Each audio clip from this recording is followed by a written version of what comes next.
1, 2, 3, 4. Welcome to Crazy Chester. Welcome to Crazy Chester. Crazy Chester's Radio Hour. Welcome to Crazy Chester.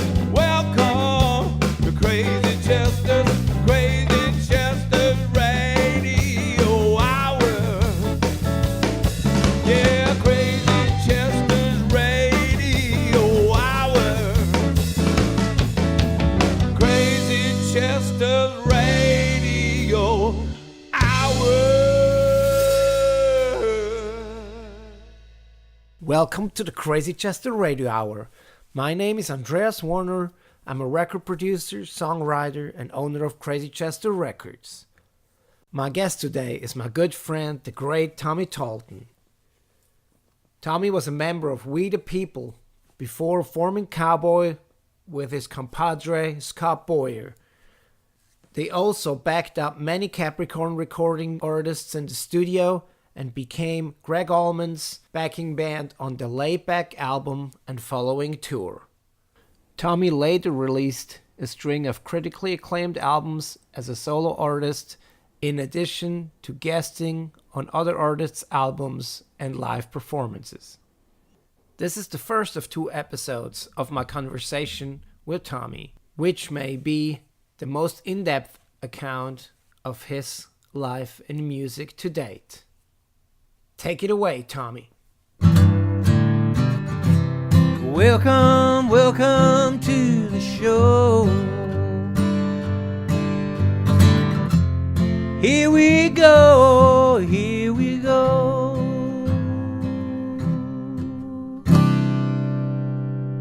That's right.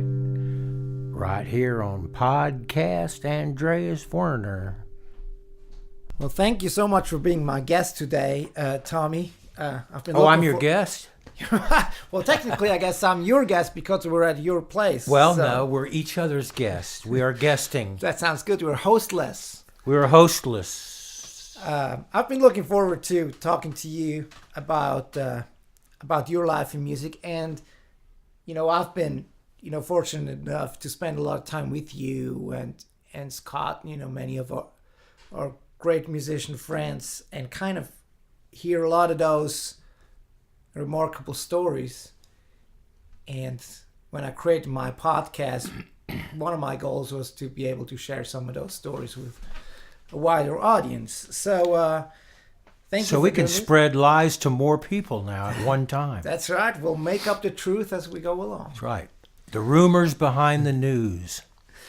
So I believe that's fact. You were born in Orlando, Florida. I was. I was. Yes, I lived in Winter Park, but I was born in Orlando. It was right down the street. So, what was some of your earliest memories connected to music? Oh man. Well, fortunately, I had a sister about 7 years older than me who, and my mother, my little Italian wonderful mother, listened to the radio all the time. So I heard music around the house every day, all day long. From as far back I can remember, sounds crazy, but I was born in 1949. So I can remember songs like "How Much Is That Doggy in the Window" playing on the radio. My mother listening to it, and I don't know when it was out, 53. So what, I was 4 years old or something? 53, 54. I remember songs from back then and loving them and listening to them. I remember them being a part of my life. It wasn't like, I was playing with, I don't know what, with knives in the backyard and not worrying about anything else. You know what I'm saying? I remember being conscious of the songs on the radio, even at that age. And of course, my sister, Rosemary, she was right at the age of when Elvis hit. She was probably 14 in 1956. So she was right. She was that audience, and thus played Elvis constantly, and Gene Vincent, who I really loved, Bebopalula and all that stuff. But Gene Vincent and Elvis, when he was like really happening, you know, before.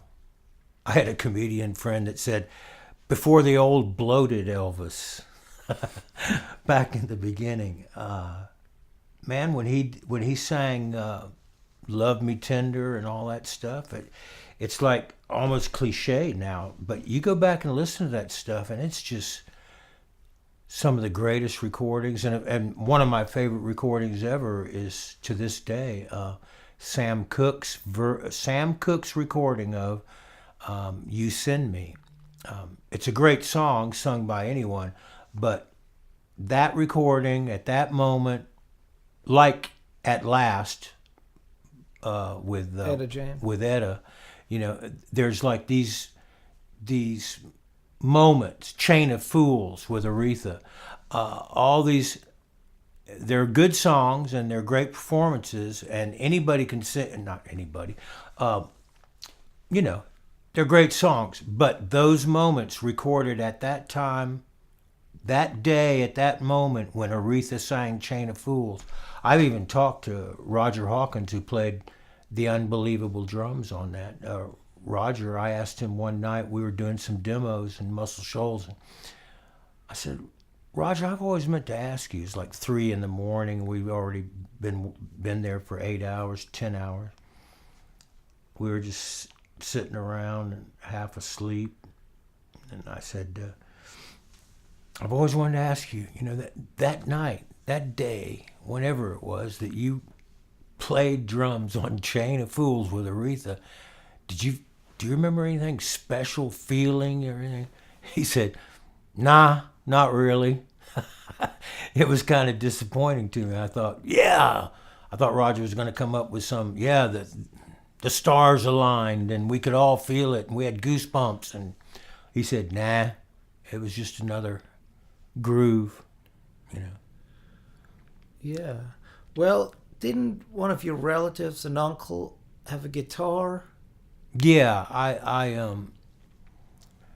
remember I had an Uncle Frankie who, actually that's my first real name, Frank Thomas, and my Uncle Frankie, a brother of my mother, he always had some cool stuff around the house. He had a wire recorder that I remember seeing back then.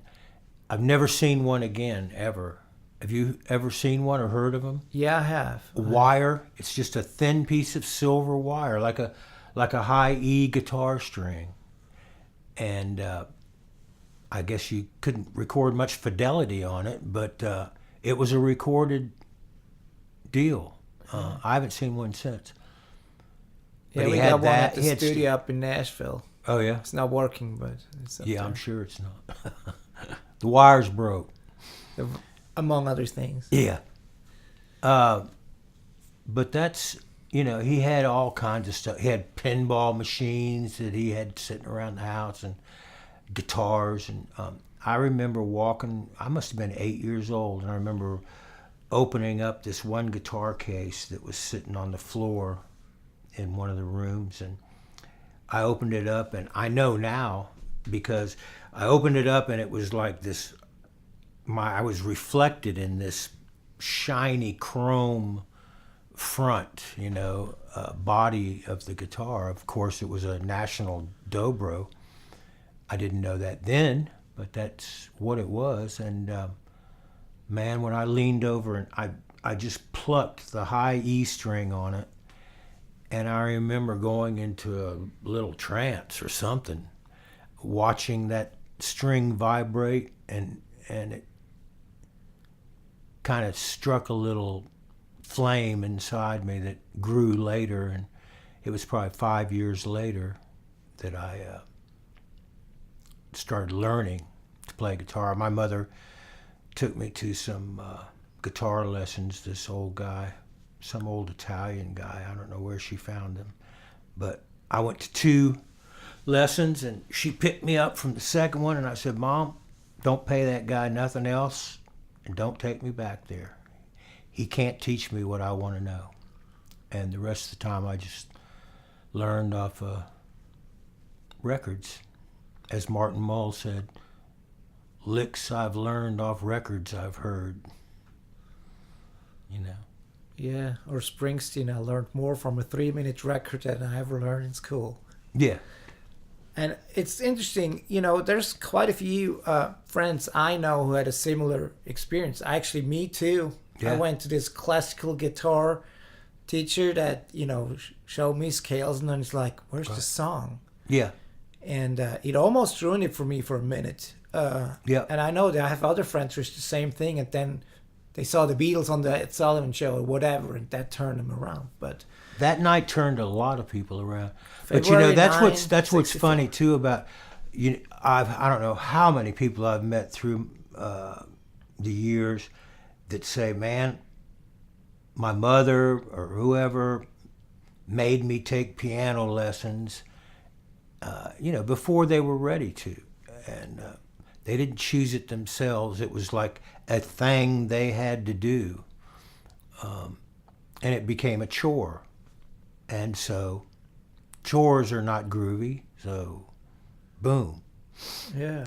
I don't want to do that, and I don't want to hear about it ever again.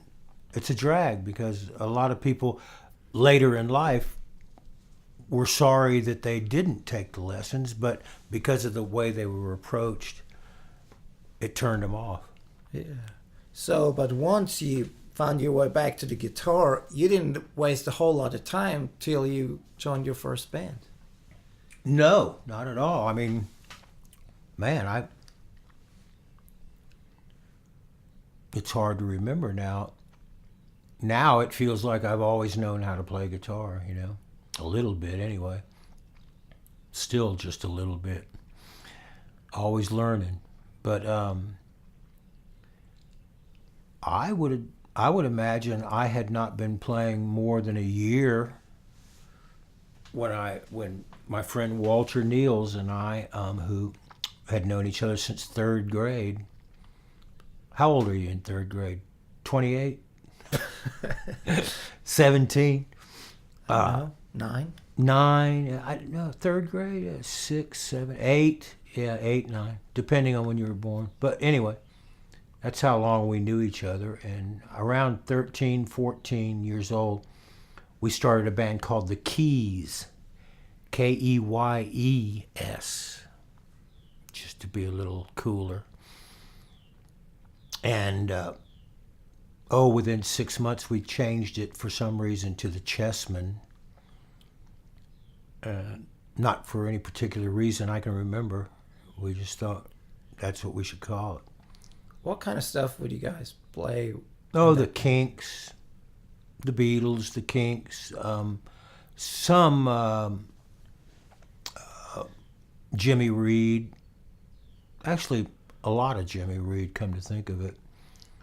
And not a whole lot of R&B at that time. I liked that stuff a lot, but Walter hadn't been listening to it much. We didn't share that love too much. He was more into the British invasion and the pop side of things. Yeah. So excuse me. It really. I'm glad that I went through that, because speaking of lessons, that was where I learned how to. Sing harmony and all that, we did a lot. We did Everly Brothers songs. We did the Beatles. And the Beatles, of course, got turned on to their harmonies from the Everly Brothers also. So it's all a big circle. But I'm glad that we studied. I mean, we just listened to it all the time.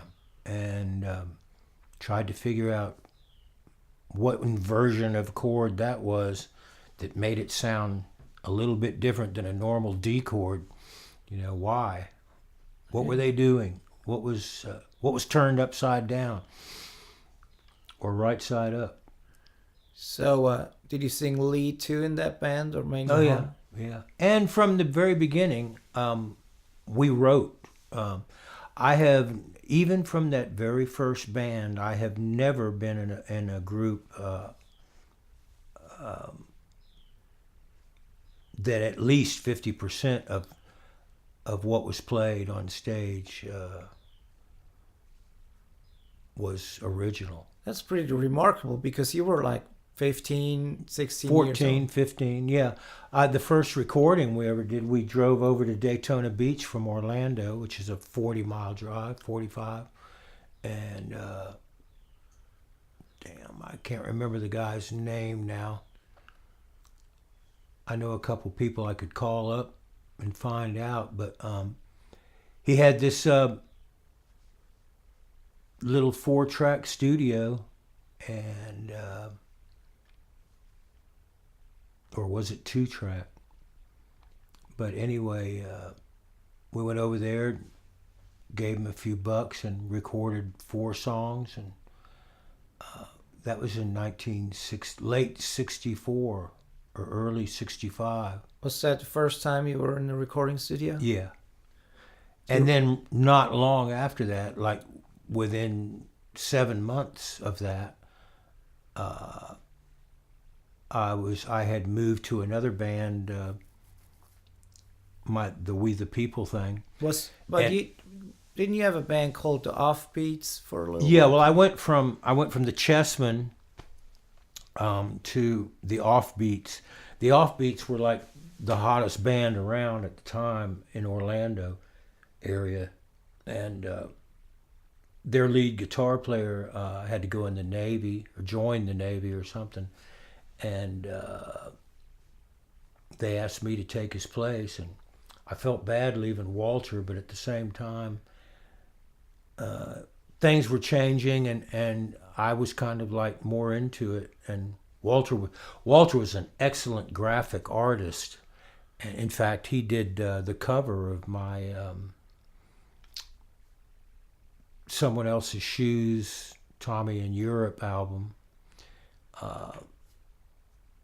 and his father was this is like in 1961 when we were hanging out. His father was like the Scotch drinking, chain smoking Mad Men ad agency guy. You know, remember the series Mad Men? He was that guy, those people. And he had his own ad agency in Orlando. And in fact, he took Walter and I once over we were probably 10 or 11 years old, and we went over to again, Daytona Beach, and we modeled for Norman Rockwell. It was a friend of his father's through the ad agency, because Rockwell did lots of drawings for, life insurance companies and such. And so he was down to do some drawings for some company, and we were his models because Walter's father knew him. And I've got a print of it out in the other room. So, do you remember any of the titles you guys recorded there that day in the studio? Oh gosh. Come on, Tommy. It's only 55 years ago. Yeah. Oh, crazy stuff. Like one tune that I had, Mirror of Your Mind, which later... That was a Ouida People, That too. was a Ouida People thing later. But I think I had just written it back then, and there was a less competent demo of it done in that first little shot. Yeah. So But, you would just went in there to get a reference copy for each of you. It was not like released or anything. No, we weren't going in to go in and make and sell records. No, we did that with We the People. That's what I was going to say. The next time I went to the studio, we were in the big time down in Miami at Criteria, you know. In fact, when we walked in the room, Wayne Cochran was sitting in the lobby, and I thought, Going back wow. to Miami. Yeah, going back to Miami, but his coolest tune to me at the time was Get Down With It, which he was like the white James Brown, and he was, man, his hair was like 7 inches in a pompadour, 7 inches high off the top of his head, it looked like, at least. But that was impressive. I was hooked. Never looked back. Yeah. So how did you end up in Ouida People? They were called the Trademark for a little while. Right? Well, no. The Offbeats and the Trademarks were two different bands. The Trademarks and the Offbeats were managed by the same person named Ron Dillman, who was also a photographer for the Orlando Sentinel newspaper. And he came up with the idea of like, you know, this guy and this guy from this band and this guy and this guy and that guy from that band. It would be cool to put them together. And that's what he did. He suggested it, and we all agreed, because each of those two bands was kind of like coming to their demise anyway. So it was the next step. And we the people did a lot of stuff, man. We recorded for RCA Victor, and I, believe it or not, still get royalties from songs I wrote back when I was 16 years old. I saw there's a band of 17 and 18-year-olds like just 5 years ago on YouTube. I saw somebody sent me a link to one of them doing my song Mirror of Your Mind, and another one called You Burn Me Up and Down. And they did them great. I mean, they just copped what we were doing when we were then, and it was great to see, because they had that youthfulness and that spirit, that unbridled screw it attitude, you know, just play. Yeah. You did a lot of the Ouida People recordings in Nashville with Tony Moon, right? Well, we did, and Felton Jarvis, who also produced Elvis. And in fact, I mean, at 15, 16 years old, I was standing in the Studio B in Nashville at RCA, going, wow, this is pretty cool. I don't think I'll be going back to school. This is way too cool. And it's debatable whether I should have gone back. And, you know, I mean, hey, my life went where it went. And I'm very happy with where it went most of the time. But musically, I'm happy with it. Charlie McCoy played on some of our stuff because our bass player wasn't quite up to par in the studio. So Charlie McCoy played some bass with us. And as I said, we were in Studio B. I think now, isn't it true, all they do there now is tours? Yeah, it's pretty much connected to Country Music Hall of Fame as a tourist attraction. It's a museum now. Yeah, it is. Yeah. It's funny, all these places I used to spend a lot of time are museums now. Yeah. Well, Like thank the- God you made the it Allman out of Bro- it. The Allman Otherwise, Brothers Big House Museum. We used to have a lot of fun there late at night. And we were laughing about that a couple years ago. It's like, wow. This little big house where we used to play a lot of music and have a lot of fun, all of a sudden it's a museum.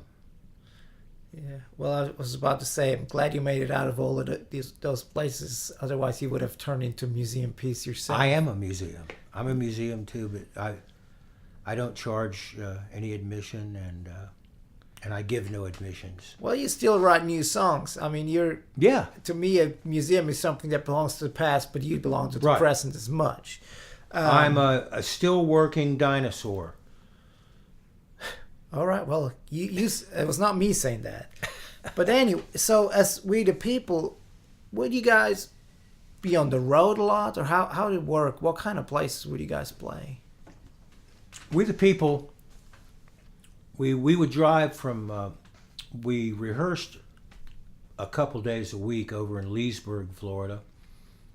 Drove down 441 and would rehearse there, you know, maybe Mondays and Wednesdays, and then most Thursday, Fridays, and Saturdays we worked. Fridays and Saturdays, of course, more than the Thursdays, because most of the gigs were youth centers and some young clubs, the Tiki Club in Orlando and the Tiger's Den in Cocoa Beach, that's where I first met Dwayne and Gregg, and we did gigs together there. They were called the Almond Joys then. And so it was the Tiger's Den, the Tiki Bar, all these little dives that were just a bunch of fun, you know. Yeah, and you mentioned the Almond Joys. I just remembered a song title from back then that I wrote. It was called A Bottle of Gin, and I don't remember anything else about it. Not because I was drinking too much gin, but it was some weirdo thing about some guy we saw at a club who always had a bottle of gin with him, drinking it outside right out of the bottle. Hardcore guy. And it was an obvious song. You know, there was a lot of material there. Yeah. You mentioned Allman Joys, and that whole area in Florida was a breeding ground for a lot of, you know, later Oh yeah, great, like Mod Crutch with Tom Petty. The Mondi Quintet. A couple of those Stills. guys became the Eagles. Bernie Ledden and oh gosh, what were the names? Yeah, Steve Stills. But the thing is that you know, and Petty.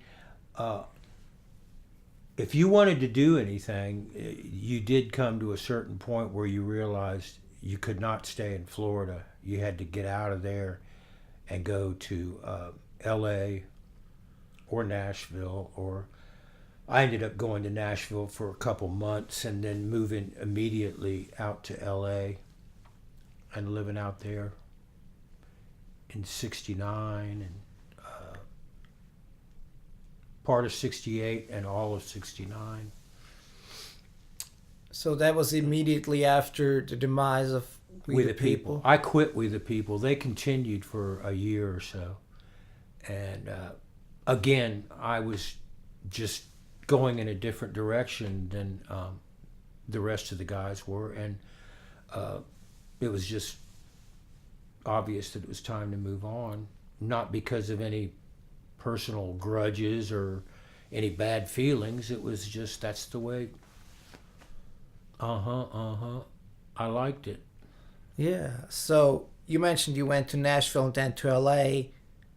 How did you meet Scott Boyer? I met Scott, well, first of all, while in We the People, we played other gigs as we played with the Almond Joys. We played with The Bitter End and the 31st of February, they were called, which was, of course, Butch Trucks, Scott Boyer, and David Brown. A trio that just blew me away. And I loved, see, they were doing their song choices and their set lists were what I wanted to be playing, as opposed to what I was playing in the Chessmen and We the People. Although, as I said, We the People, probably 60% of what we played were songs by either Wayne Proctor, great songwriter from Leesburg, and or myself, or David Duff, who wrote some of the tunes too. But but Scott and Butch and David were doing obscure bird songs off of, like Sirius Radio deep tracks things at the time, and obscure Bob Dylan songs, and it was just cool. And Scott and I had a mutual friend in Winter Park, and she told me about him. I don't know what she said to him, but she said to me, Tommy, there's this guy in Jacksonville that you two ought to meet. Because, see, at the time, I had quit Ouida People, and I was doing coffee houses. And I had gone to L.A. and come back again, and I was back in Central Florida, and I was playing little coffee house things, and, of course, still writing. And everybody else in the coffee houses, their sets were Joan Baez and Bob Dylan and Dave Von Ronk and other Pete Seeger, bunch of, well, they were folk clubs, so it was folk songs. Yeah. And I was halfway in on that. I was doing my own stuff. So she said, you ought to meet this guy. He's from Jacksonville, and he writes his own songs too. So I went, yeah, that sounds great. And we met. She got us together. We met in Winter Park, and he played me a song. And I remember the first song Scott played for me was "Living in the Country," which was on our first Cowboy album. Song he wrote, and I really don't remember what I played for him, but after we had each played a song for each other, we just literally looked at each other and said, well, who else we getting in the band? And I knew Tom Wynn from Ouida People and the Offbeats, a drummer, and I suggested we asked Tom if he wanted to join us. And George Clark, a bass player who was in a band called Plant Life, and the Gomads.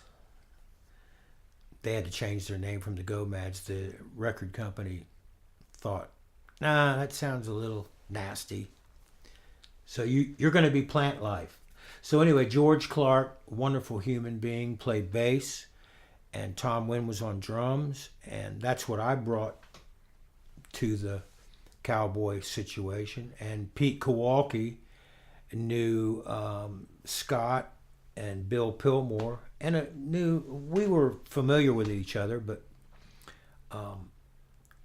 he knew Scott and Bill Pillmore much better. And so the three of them and the three of us from Orlando, and we all moved to Jacksonville immediately, and all lived in the same house. I think the rent was $75 a month, something like that.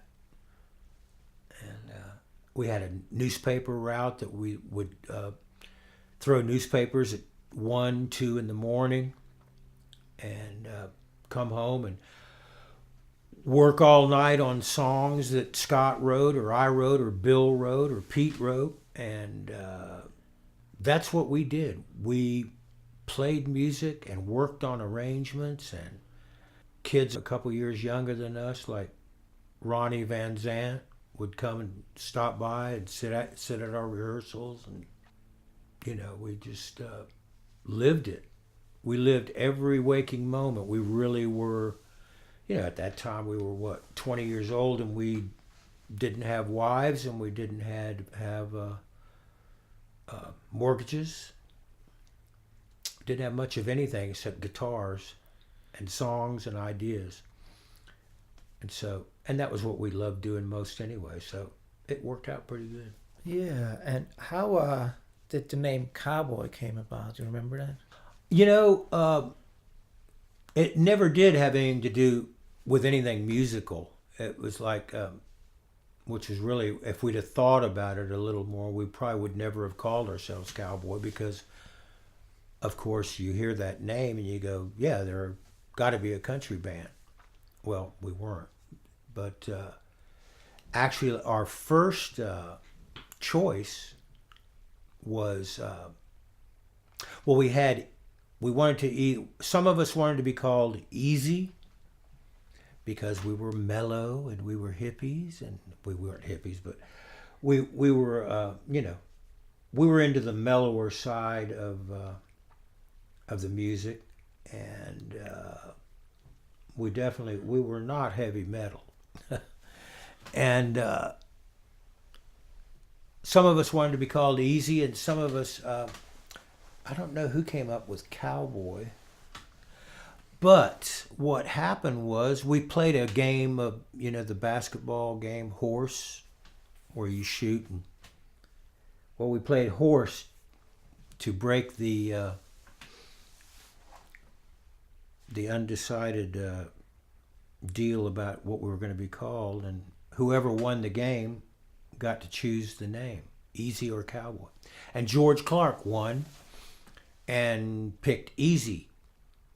And then after Dwayne came through and we played some music with him for a while, he was saying he was going back to Macon, Georgia, and I'd never even heard of Macon then. And he said, yeah, there's this guy up there, Phil Walton. He's got a record company. Da, da, da, da, we're going to do this. And so anyway, we ended up moving up there too because Dwayne had told Phil, and Johnny Sandlin learned about us through Phil and came down and gave us a little audition. Actually, he fell asleep at the audition gig because he was wore out from moving around so much. But anyway, we became quick friends, Johnny and I. I remember we talked about it forever after that, even, in the last months before he passed on, we were remembering how the day we met, within hours, we felt like we'd known each other forever, which was pretty cool. That's always a good feeling, isn't it? Absolutely. When you meet someone that you feel like forever with. But what happened, though, is after we recorded for Capricorn, we're getting ready to put the Easy album out, and they found out that there was a band in California that had already recorded and had records out called Easy. So we couldn't use that. So, second choice, Cowboy. And that's how that happened. That's how the story goes. And the rest is unknown history. Yeah. So, the first album was Reach for the Sky album, right? Yes. And the cover of that was Yeah. kind of a last-minute affair in a way, too. Well, yeah, I guess it was. I mean, I don't remember how that came about either. Phil said, the art department was saying we need an album cover, and we were always all together, and I think it was my idea. I said, let's just let's do something here, and we just got some crayons, and became little kids, and did this prairie scene, and with mountains in the background with crayons, and it stuck. Came up with the title Reach for the Sky. And actually Phil even contributed to that. Phil may have drawn the cowboy hat on the face that's in the middle of that, if not the whole figure, the face and the hat that's on the cover out in the sticks with the hands raised. Well, it was obvious we needed some hands reaching for the sky, but yeah, we just threw that together, and everybody went, yeah, that's just fine. Yeah, how was working in the studio with Cowboy and Johnny? That was the first time you worked with Johnny Sandlin in the studio? Yes. Back then, Capricorn was an 8-track studio when we first got there. And Bruce Hampton said he remembers all these dates and stuff. He said, Tommy, in fact, I found some papers recently, and it shows that Cowboy signed with Capricorn Records in August of 1970. But we were there before that. That just happens to be when the contracts were actually drawn up and signed. But we were already doing some work before signing. And, well, like I said, I mean, Johnny and all of us, we'd all been living together. So, we knew all the ups and downs of each other, and just like married couple. And we were fine, and Johnny fit right in. He loved the music, loved the songs, and he was the producer, but everybody had a hand in it, ideas here and there, let's do this on a percussion. I remember on one percussive part, I think it's the song What I Want Is You, which was on our second album, Five Will Get You 10. We used, for percussion, we thought it'd be cool to rub a piece of paper against our unshaven face, and it was just like a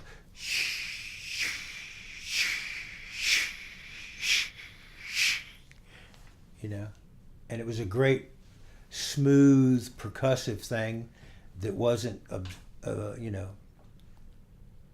obtrusive, and it filled out a space in the spectrum of sound that was perfect. Yeah. So you're mentioning the Five Will Get You 10 album, which was the second album. You didn't wait very much after completing the first one to do the second one. They were only about half a year. I have no idea. I don't know when we started.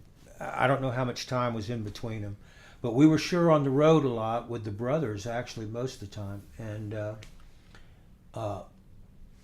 but yeah, when we were not on the road, we were in the studio, and I was doing a lot of studio work as a hired gun with, playing with Robert Popwell, who was on bass, and he'd been there since before I got there.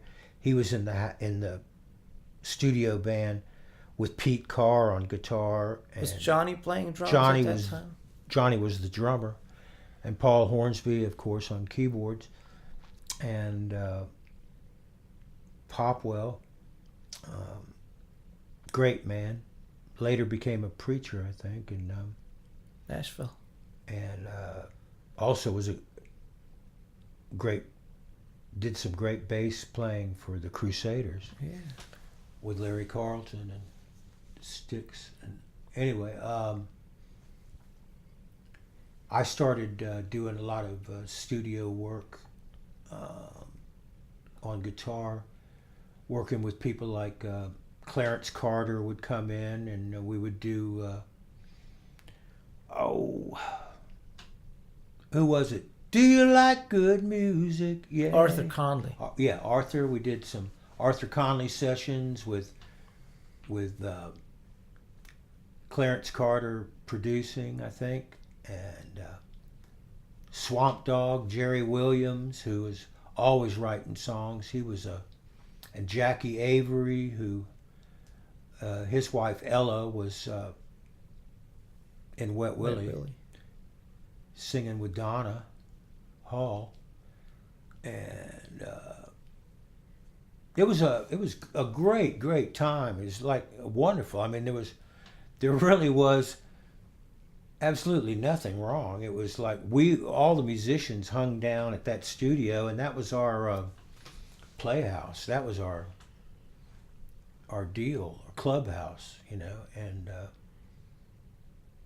be recording. And later on, and a few years later, he'd be playing and Drew Lumbar from Grinder Switch would walk in, and I'd be doing a song of mine with Johnny and Bill Stewart doing the TSS album, and Drew would say, "Tommy, let me play some guitar on that. I love this. Come on, play." And it was. I've said this in many interviews, but it was just that way, and it can never be that way again, as far as I know. Boy, if someone can find something like that, God bless them, because that was a wonderful time. Doing what you love doing with people you love being with, how can you go wrong? Yeah, and I know I'm sure a lot of those sessions kind of flowed into each other because there was a lot of the same personnel. Do you remember anything particular though about the Five Will Get You 10 record? Well, because we you did had that in to Muscle go Shoals, into Muscle yeah. Shoals because they're working on the studio. Yeah, at they were Capricorn. refurbishing Capricorn at the time, upgrading it to quadraphonic, which For a didn't minute. go too well. In the end, it was a wrong way to go, because that was changed almost immediately after that. Was that your first trip to Muscle Shoals? Was it? I guess it was. And that was still the original Cowboy band, right? Yes. The second album. The first and second albums were the six people I originally mentioned that all lived together in Jacksonville and rehearsed and played and lived music 24 hours a day. But Dwayne came by when you were in Muscle Shoals, Yeah. and he ended up on Yeah. that record. Yeah, but yeah, he did. I just, when I think back to the moment when we were recording, we only did 2 takes of that song. Please Be With Me. Yeah, and the only reason we did 2 takes is because Johnny heard some little click somewhere, like a chair Noise. hitting somebody's heel of their foot or something. I don't know, but that's the only reason we redid it. You can hardly tell any difference between the 2 takes. I don't think one is better than the other. I think they're equal, which is unusual. But it just fell together real quick. George Clark on upright bass, me and Scott on acoustics, and Dwayne on dobro. And it's funny, when I think though of sitting there recording it, it seemed, in my memory now, it seemed like we were in Macon, but I know good and well we were in Muscle Shoals. We had to be. Scott wrote it there. He wrote it in the hotel room while we all went to eat and left him alone, and he used the time wisely, I guess. And he just talked about what was going on. I sit here lying in my bed. Yeah, and he told me he had like 7 sheets of lyrics, and then he had to kind of pare it down eventually. But A lot of editing and he also told me that I guess when Dwayne got there, he said, "Hey, I would like to play on a song. Play me something." And then you guys were playing different things, and then I guess you kind of ran out of stuff, and he says, "Well, I just wrote this one. How about it?" yeah. And then I guess you decided on Please Be With Me. Yeah. But Dwayne also played on electric vibrato guitar on that tune I was just talking about, What I Want Is You. No, it's not What I Want Is You. It's called Looking For You, Scott's tune. Beautiful song. You'll hear a ring ding ding ding ding ding ding guitar, ring ding ding ding ding ding ding. Comes in about 2 bars after the song starts.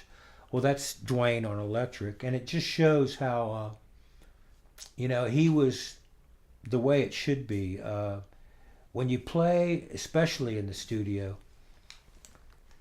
the part you play should only be governed by what's the best. What serves the song? What serves the song best? Yeah, and some people know that, and some never learn it. But it's the truth. That's the way it is. You play to make the song better, you know. Yeah. So after 2 albums and touring, the original incarnation of Cowboy dissolved, and only you and Scott remained, and you built a new, Well, I guess, a new band around it. we just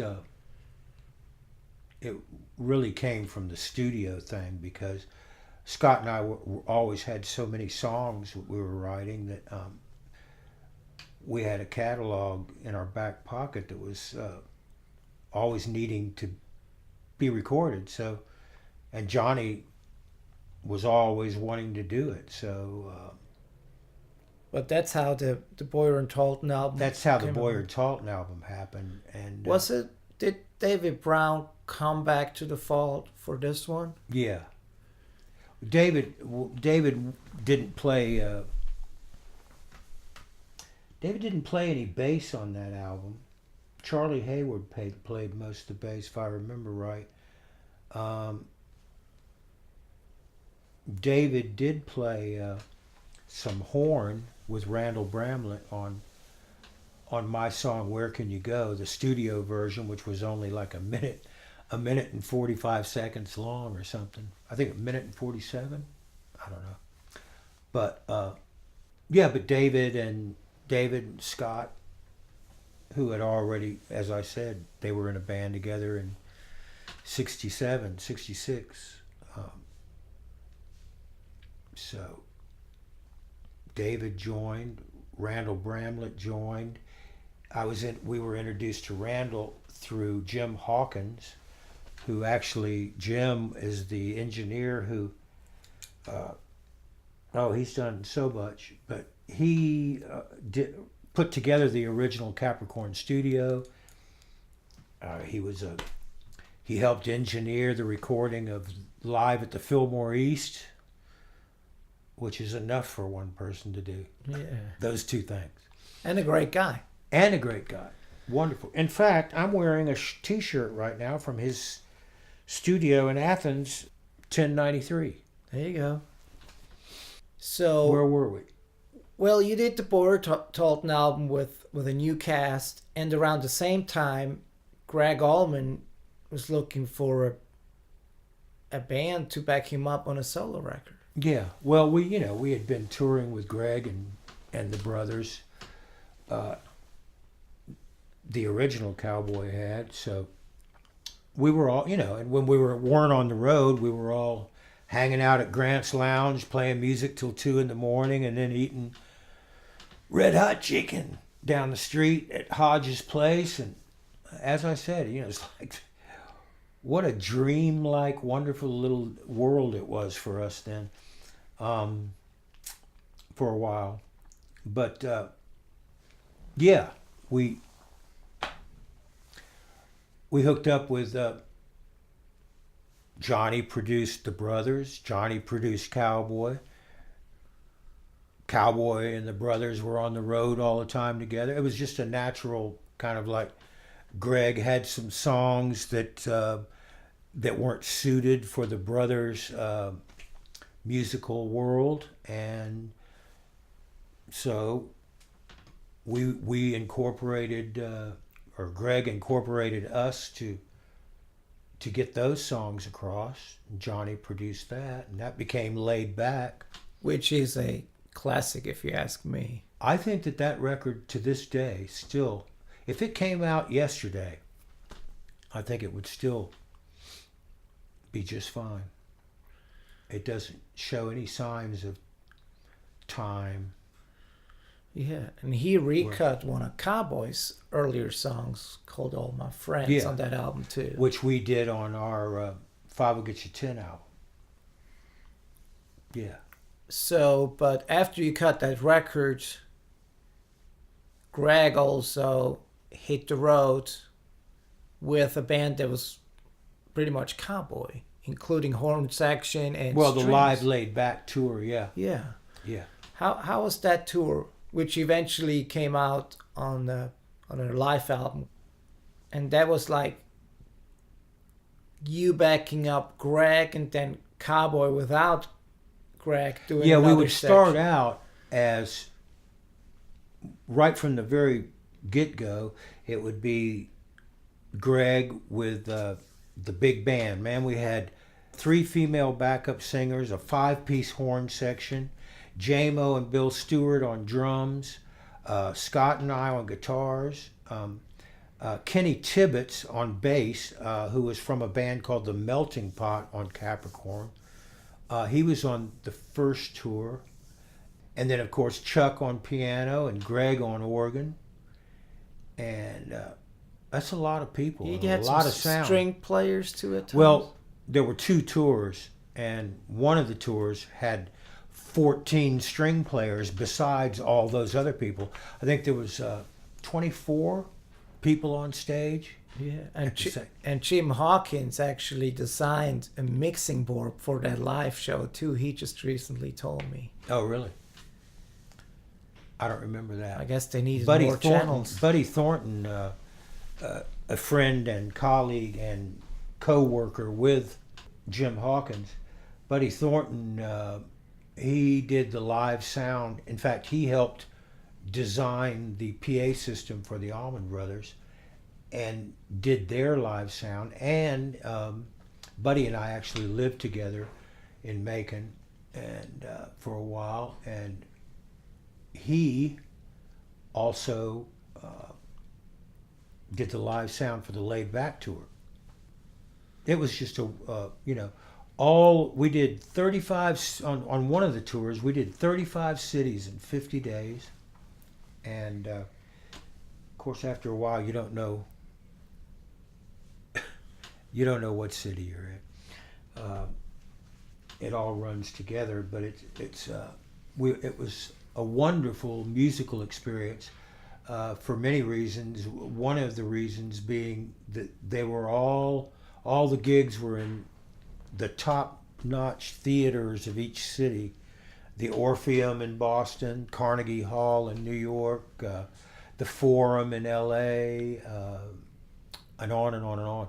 But always play. Oh, in Philadelphia, actually, was the most beautiful hall we played. We played at the hall. It was, at that time, in 1974, it was already over 250 years old. And I got a little tour of the joint with these great stagehands that had been working for the theater for 35, 40 years, and they showed me some wonderful things about how the acoustics worked there. It was the same theater that Eugene Ormandy and the Philadelphia Philharmonic, that was their home.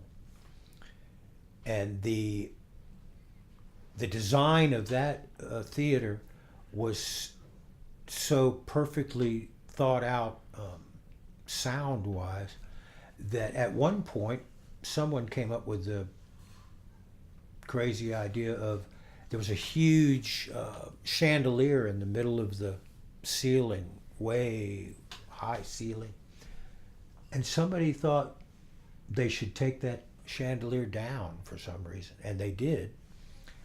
And they realized that it changed the entire acoustical setup of the room, and ended up realizing, well, it was designed for that to be there, and they had to put it back up. That's interesting. Thankfully, they did put it back up. So we'll take a quick break here, and we'll resume it in 1975. Okay. That's a wonderful idea.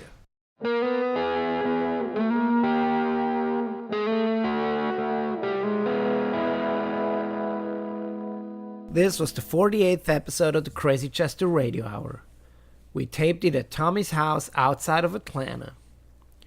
We'll pick up our conversation in the next episode of the Crazy Chester Radio Hour. If you enjoyed today's podcast, please make sure to subscribe to the Crazy Chester Radio Hour on iTunes, or check it out on YouTube, SoundCloud, TuneIn, or Stitcher. That's it for today. See you next week.